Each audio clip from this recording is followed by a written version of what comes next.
Yeah, what's good? What's going on, man? It's your boy AC Dope back with another one for y'all. Shout out to everybody that subscribed to the channel. I appreciate it, man. We got to talk about a lot of topics, man. So let's get into this P versus A verb, verb versus P, verb. Got the Midwest versus the DMV.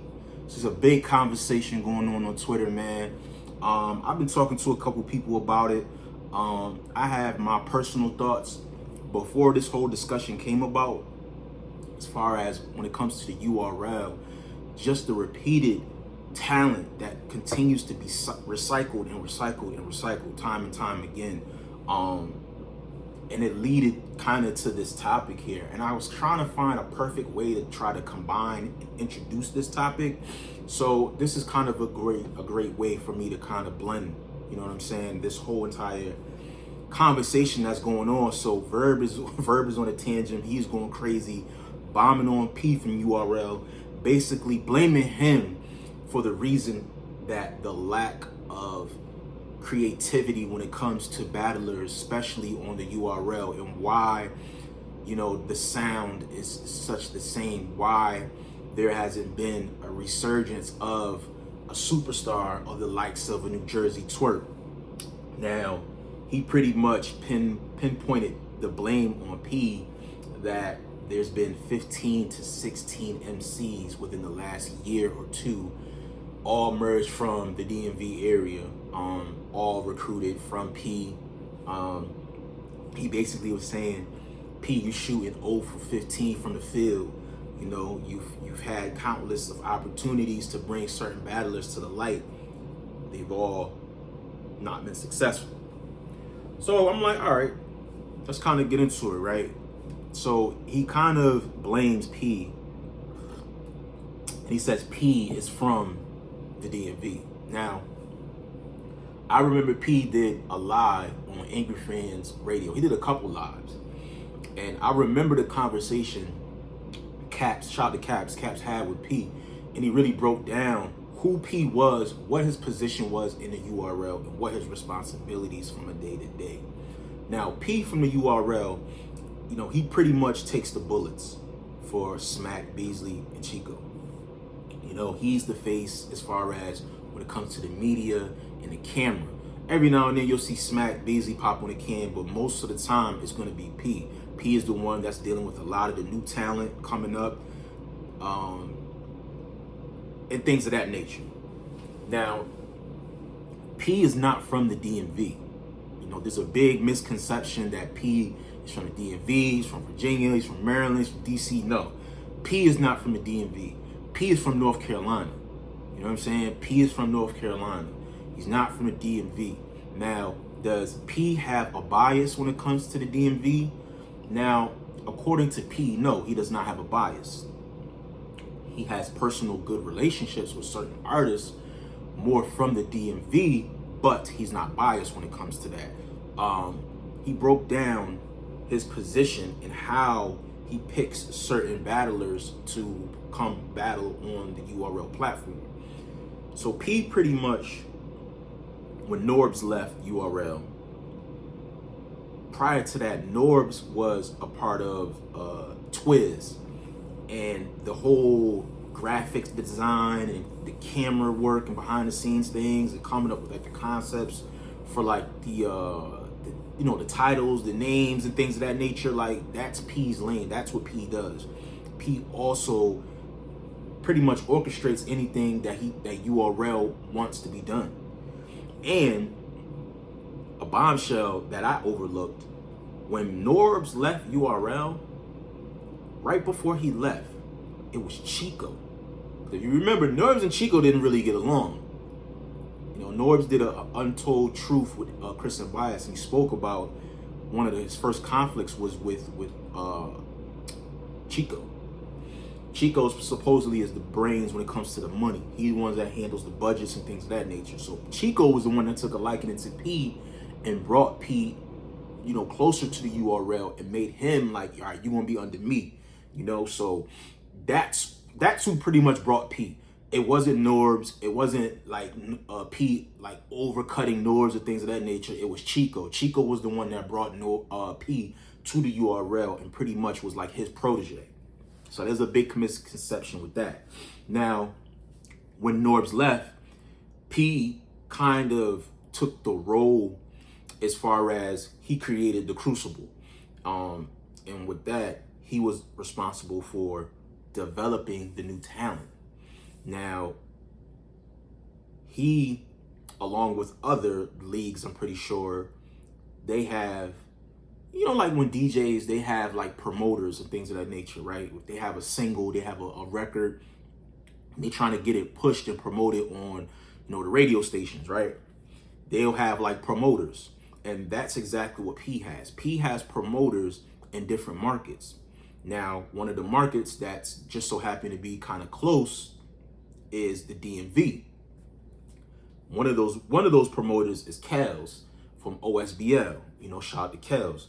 Kels, if you don't know, she manages a lot of DMV artists and a couple of artists from different regions, but mainly like DMV artists. Pardon me. She's from the DC area, and she has artists from the likes of Swervo, She Happens, Ace Amin, Jack Boy Maine, hell, you name it, Swervo, quite a bit. You know, if you from LaFleur Soul, Foots, a lot of the new merging DMV artists, a lot of them, if they from the DMV, Rada, like those guys are all under OSBL and they all move as a unit together.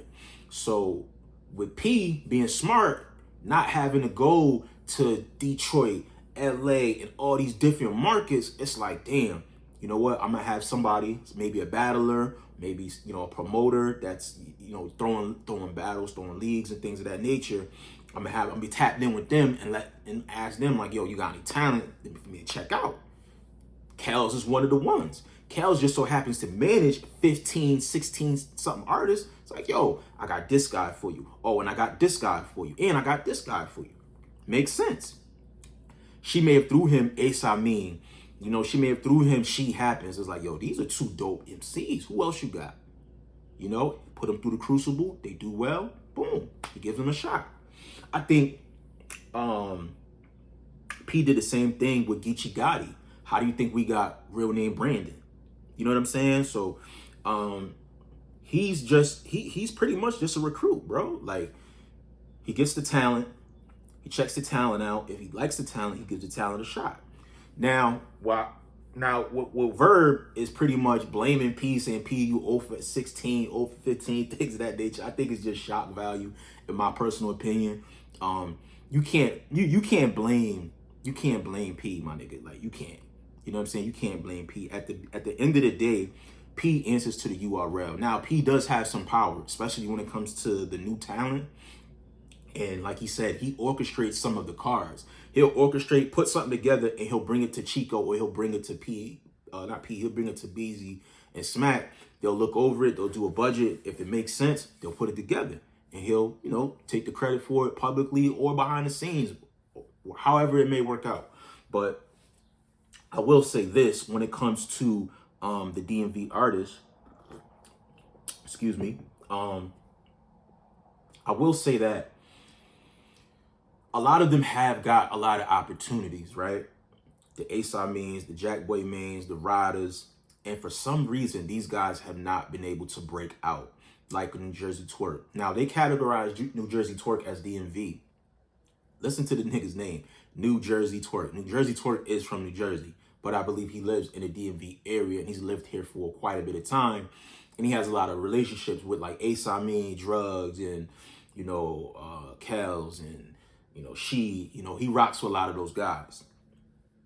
Now, Twerk being a bigger name and a bigger star, he's been able to pretty much create a sound that's transcended through the whole entire battle rap, especially in the URL. You got guys that have pretty much adjusted their style to Twerk when it comes to delivery, setting up their bars, you know, from the K-Shines to the Lou Castros. A lot of guys, I'm gonna keep real with you, a lot of guys have taken bits and pieces of Twerk style and incorporated it with theirs. And the same thing with the DMV, from the Jack Boy Mains to the drugs, to the riders, a lot of these guys have the same cadence and the same delivery as a twerk. Now, those guys have been on URL for a while and they've had opportunities, they've had shots. You know, whether they have capitalized on them, I don't think so. You know, look at somebody like Ace Amin. I think Ace Amin is probably one of the top 4 artists from the DMV area that knows how to sell a battle, knows how to promote. Lyrically inclined, he's fire. He has the markability, he has the branding. But when it comes to in the early stages with him being on the big stage, I know it was very early for him. He wasn't able to capitalize on that, you know, choking in battles and not giving the great, you know, consistent performances. It kind of just closed the door of him having that opportunity and gaining that trust from the fans, from him like, yo, this is going to be the next superstar from the DMV or just the next superstar, period. I feel like Ryder kind of went through the same thing as well. And I don't know what's up. Ryder's dope. Like, Ryder's fire. But I think one of the things with Ryder is the sound. It sound, his delivery and the way he sets up his punches is very similar to a twerk and everybody else that raps.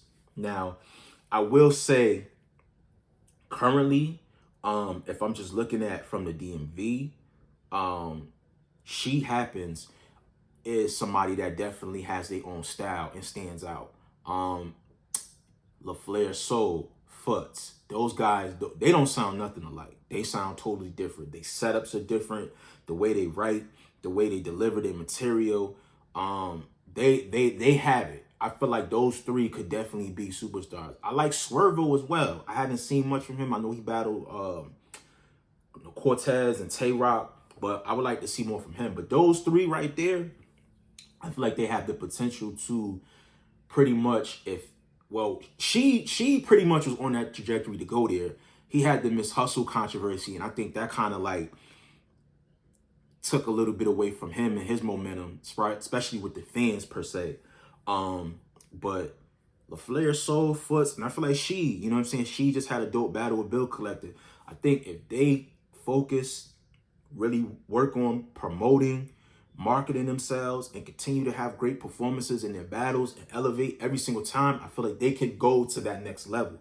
Especially if, whoever's putting together their battles, put the right battles, don't give them big names too fast, continue to build up, just like in boxing, you know, with Tank Davis, Earl Spence, Crawford, you know, they don't give you the big super names. They give you a couple of potato chips, build up your resume, build up your winning streak, and then slowly start implicating big names, big matchups, you know, to make it make sense. So I feel like if they go with that approach with those 3, I feel like those 3 artists could be the next superstars.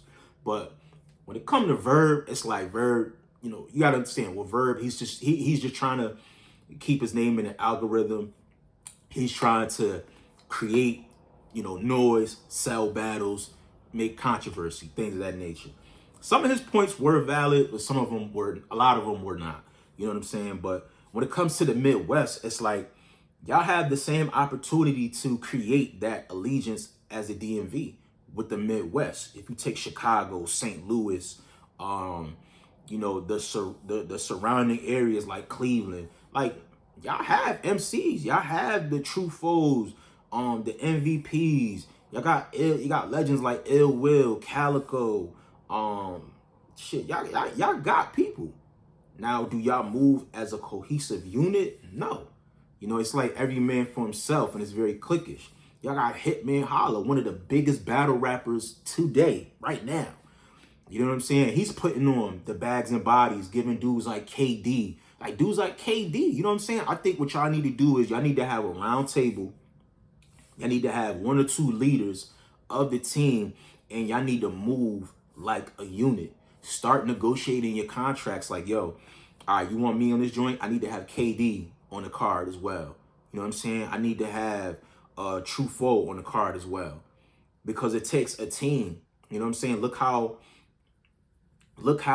Kels moves when she books her certain artists. Like, if one is on there, guarantee it's going to be 2 or 3 other DMV artists. So Verb, all this crying, not saying crying per se, but all this P. No, it's not P, bro. You're bigger than P, like you said. You're a Verb, so you have more leverage. If you get a matchup that URL wants to book, bro, you can easily, like Surf, you could easily, like he would put Tay Rock, Chess gotta be on the card, or Prestavia gotta be on the card. You can easily do that. Are you doing that? No. So can't blame somebody the likes of P. Does P show favoritism? I don't know. It looks like it, but I think it's more so a business. Like, he has a good relationship with the promoters that he uses to find talent. If they are finding him talent that's dope and that's getting through the crucible, he's going to bring him to the next level and give him a try. But I do want to see, probably some more West Coast talent. I want to see some more New York talent. I want to see some more down south talent. It's a lot of dope, up and coming battlers, man. And some like from the Midwest, you got dudes like Payne, Coach Corleone, dudes that's from RBE, of course, but I'm pretty sure there's a lot more untouched talent that deserves an opportunity. And, it's up to people in those regions to come together and shine the light on those particular talents. But that's just my personal opinion, man. Let me know how y'all feel in the comment section, man. Like, comment, subscribe. I appreciate all the love. Let me know how y'all feel, man. Is the DMV killing battle rap? Is it too much DMV artists? Can the Midwest do more as a conglomerate? Let me know. Talk to me, man. It's your boy Cito, man. I'm out. Peace.